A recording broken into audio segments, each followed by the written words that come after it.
Sebuah pesan untuk ayah. Dear Ayah, aku melihatmu ada, tapi perhatianmu entah kemana. Aku melihatmu datang, tapi kemudian hilang. Engkau asik dengan duniamu,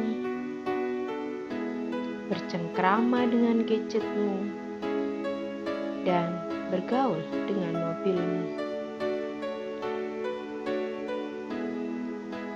Dear Ayah, aku mendengar suaramu, tapi engkau tidak mengobrol bersamaku. Engkau tidak bicara dari hati ke hati bersamaku. Dear Ayah, aku melihat fisikmu, tapi aku tidak merasakan hangatnya pelukanmu dan belayan tanganmu.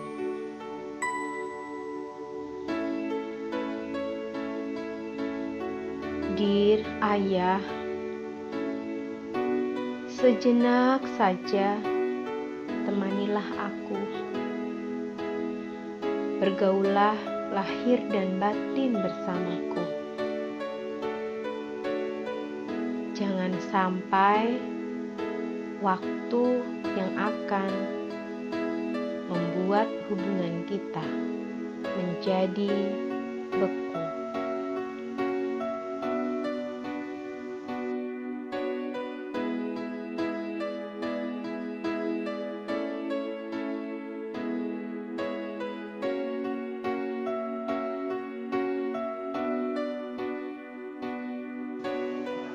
Aku hanya memanggilmu Ayah di saat ku kehilangan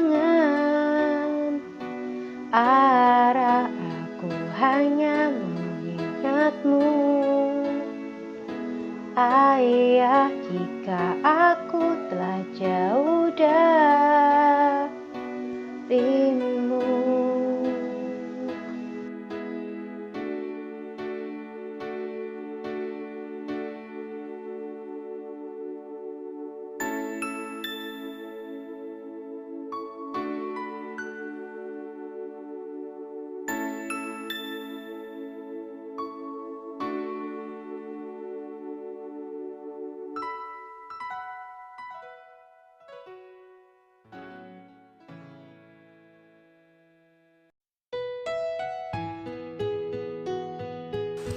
Assalamualaikum warahmatullahi wabarakatuh.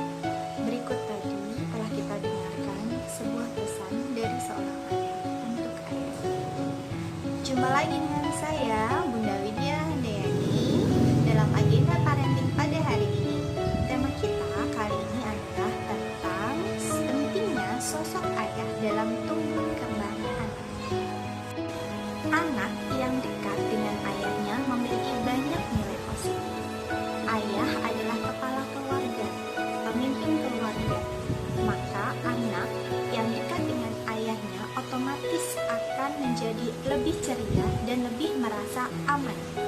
Sepertinya hal ini tidak mudah dilakukan ya pada saat ini, mengingat di zaman sekarang ini masih banyak para ayah yang beranggapan bahwa urusan anak itu ya urusan mamahnya, bukan urusan ayahnya. Padahal ayah yang ikut aktif mengambil peran dalam tumbuh kembang anak akan memberikan dampak positif tidak hanya untuk anaknya saja tetapi juga untuk mamahnya. Kuncinya di sini adalah kesadaran dan kemauan. Kesadaran bahwa anak adalah tanggung jawab berdua, ayah dan mamah, bukan hanya mamah saja. Dan kemauan untuk mengikuti dalam tumbuh kembang anak. Kenapa sih mama ayah? Kenapa ayah itu harus dekat dengan anaknya? Ada 4 alasan. Yang pertama, anak menjadi lebih ceria. Kehadiran ayah membuat anak merasa aman dan nyaman karena sosok ayah yang kuat itu dikenal bisa melindungi anaknya, memberikan rasa aman untuk anaknya. Dan interaksi ayah kepada orang lain akan menjadi contoh anaknya untuk berinteraksi kepada orang lain. Yang kedua, rasa cemas anak itu akan hilang. Anak yang dekat dengan ayahnya lebih berani untuk mengungkapkan isi hatinya, sehingga anak itu lebih cenderung lebih rendah rasa stresnya, tingkat stresnya dan tingkat kecemasan. Yang ketiga, emosi anak menjadi lebih stabil. Anak dapat tumbuh menjadi pribadi yang percaya diri, lebih bersemangat dan juga bisa menguasai dirinya sendiri, bisa mengontrol emosi dirinya sendiri. Nah, yang keempat, prestasi akademis anak jauh lebih baik dibandingkan dengan anak yang lain.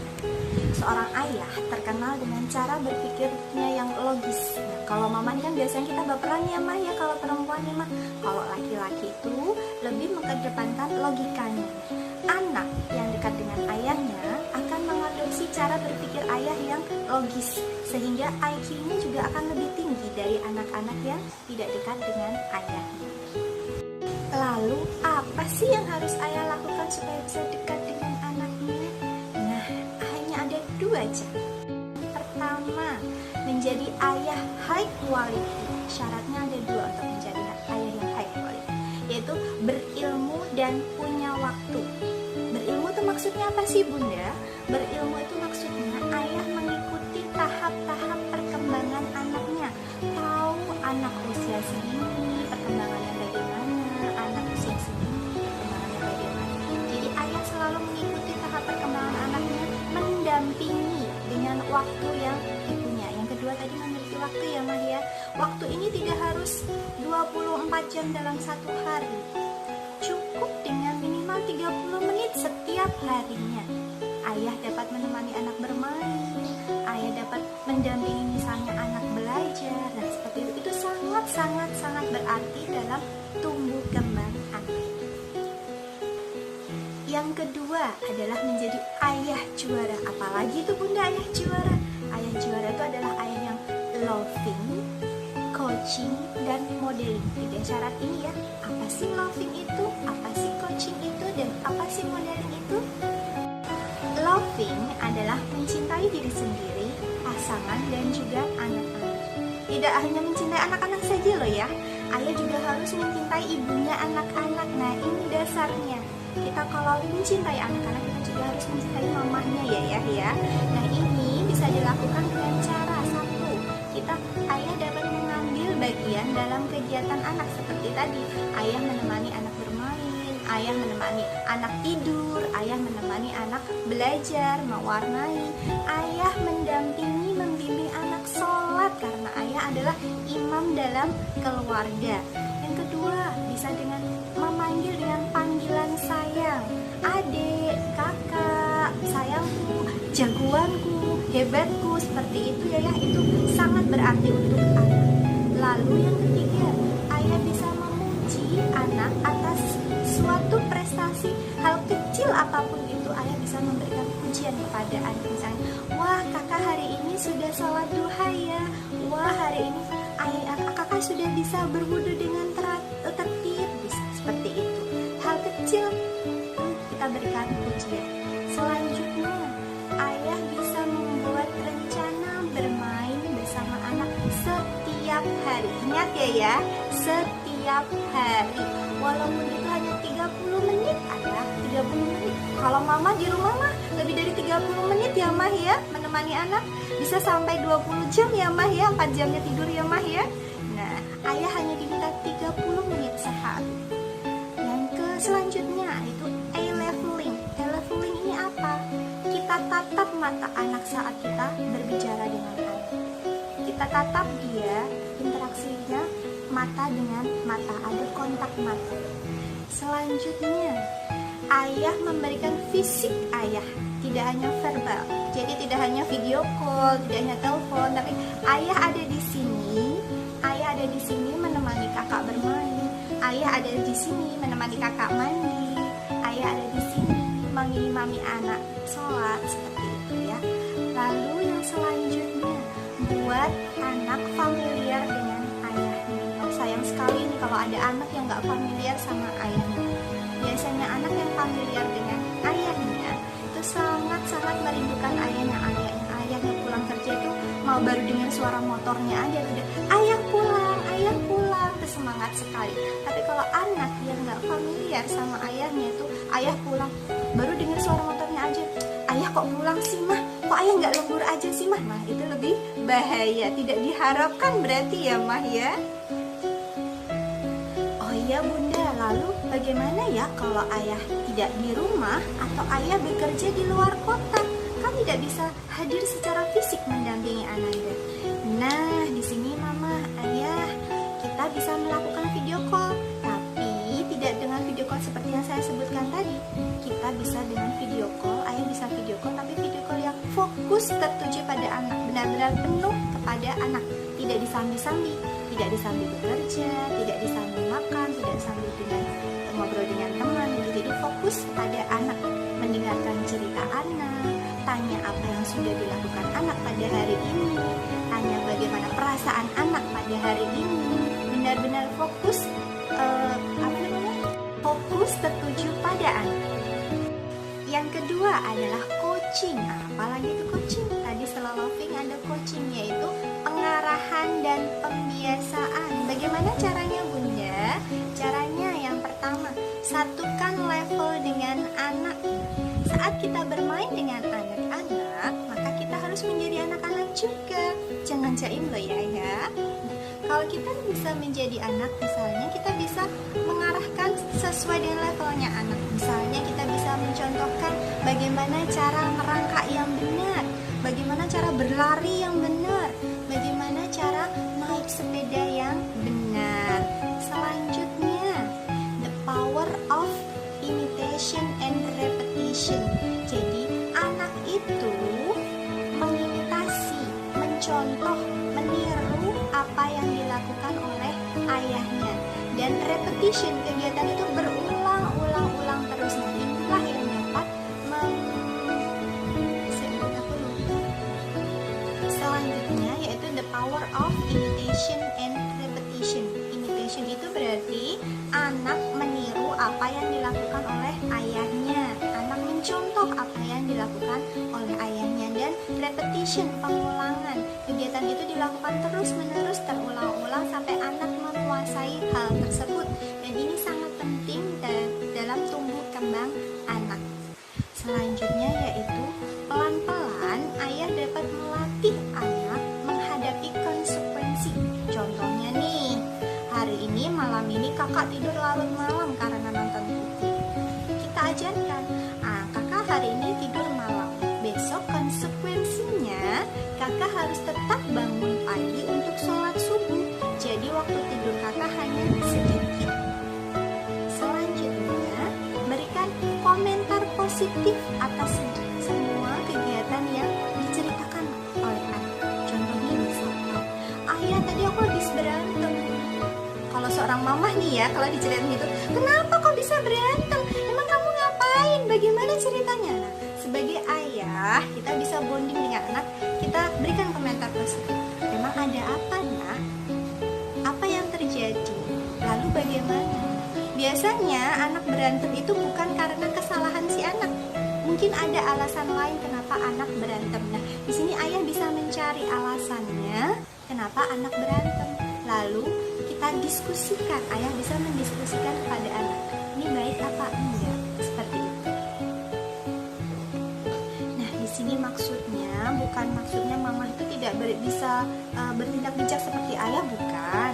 Tapi di sini maksudnya ayah itu kan cenderung berpikir logis ya, bisa menerima, jadi bisa lebih sabar untuk menghadapi anaknya, tidak langsung menjudge negatif, kamu salah gini-gini. Di sini si ayah lebih mengedepankan logika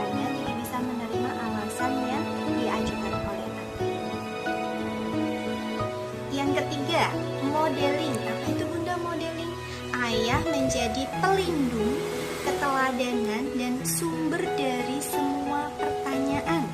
Caranya bagaimana, Bunda? Ya, caranya ayah bisa proaktif dalam melindungi anak. Selanjutnya, lakukan apa yang sudah dijanjikan ke anak. Tidak boleh bohong ya kalau sama anak ya. Kalau kita berjanji, nak besok kita main sepeda bersama, maka itu harus ditepati. Kenapa? Nanti anak belajar tanggung jawab dari situ, ayah. Selanjutnya, contohkan cara kontrol diri, kontrol emosi. Bagaimana kalau kita marah, bagaimana kalau kita sedih, bagaimana kalau kita lagi jengkel. Itu contohkan kepada anak. Dari situ nanti anak akan menyontoh, meniru, dan meneladani. Lanjutkan, contohkan mana yang menjadi prioritas seorang ayah. Karena cara berpikirnya logis ini, tahu mana yang harus diprioritaskan, mana yang lebih penting. Mungkin lebih penting keluarga daripada pekerjaan. Nah itu ya. Jadi situ anak juga belajar untuk mengambil keputusan. Itu dari seorang ayah. Lalu contohkan hal ini secara terus menerus, karena anak itu belajar secara kontinu, mengulang-ulang. Dari dia terbiasa sekali, 2 kali, dan itu nanti akan tertanam selamanya di dalam pikiran anak. Selanjutnya nih, kenapa sih ayah menjadi sumber dari segala pertanyaan? Kenapa nggak mamahnya yang setiap hari dekat sama anaknya? Karena ayah, tahu nggak sih ya, anak itu merasa ayah tahu segalanya. Jadi anak cenderung bertanya kepada anaknya, kepada ayahnya tentang hal baru yang dia lihat. Ayah itu apa? Ayah itu apa? Kenapa nggak sama mamanya? Karena dia menganggap ayah tahu segalanya tadi itu. Jadi coba bayangkan ya, kalau anak, kita nggak ada waktu untuk anak dan anak mau bertanya, itu apa? Ayahnya nggak ada. Dia nggak tahu mau tanya sama siapa.